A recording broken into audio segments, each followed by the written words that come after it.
et Roger Motte. Des groupes mobiles et très déterminés.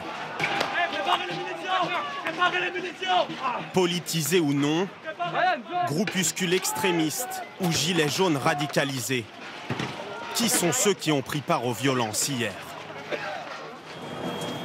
Dans l'après-midi, ces manifestants s'en prennent à une banque. Nous rencontrons certains d'entre eux. Ils justifient cette violence. Le mouvement pacifiste, ça va. Ça marche pas, donc je pense que la meilleure solution, je sais pas si c'est la meilleure solution, mais on va essayer comme ça. C'est un ras-le-bol, général. Regardez, il y a des mecs qui n'ont rien à voir. Moi, j'arrive même pas à vivre. 700 €, je fais comment? Dites-moi, je fais comment avec 700 €? Je paye 500 € de loyer, il me reste 200 à vivre. Je fais comment? Moi, je suis 1440 €, je suis infirmier, 1440 €. Elle est où la dinguerie? C'est la première fois, vous, que vous manifestez? Mais non, c'est pas la première fois, mais on nous entend pas, nous les jeunes. On dit ça y est, c'est des petits jeunes cons qui viennent de banlieue. Non, du tout, on a envie de réussir notre vie, nous aussi. Parmi ceux que nous avons rencontrés, des étudiants, infirmiers ou artisans. Pas forcément politisés, ils comptent parmi les auteurs de violences sans précédent, selon la préfecture de police. Mais ils ne sont pas les seuls. Vous avez peur pour votre sécurité? Vous n'avez pas peur d'être associé au Moi, j'ai peur pour la sécurité de la France, voilà. Je suis un patriote, moi. Je suis pas comme Macron. Dès hier matin, des groupes d'ultra-droite sont présents en haut des Champs-Élysées.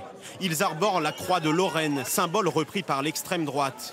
Ou encore la croix celtique, emblème du GUD, le groupe Union Défense, réputé pour ses actions violentes depuis les années 70. Sur cette vidéo amateur, une des figures du nationalisme est prise à partie par des antifascistes. Hier, ultra-droite et ultra-gauche portaient le même gilet. Ils ne travaillent pas ensemble. En revanche, les méthodes sont identiques. Il y a toujours eu des convergences pour le moment de confrontation. Et puis on règle les comptes après. Les symboles de l'ultra-gauche, eux aussi, étaient bien visibles hier. Anarchistes, anti-policiers. Ce message, par exemple, ACAB, a été tagué à plusieurs reprises. All cops are bastards. Tous les flics sont des salauds. Utilisé à l'origine par des hooligans anglais, il a été repris par des militants anticapitalistes. Leur méthode rappelle le Black Bloc, mais impossible de déterminer un profil type. Hier, près de 400 personnes ont été interpellées.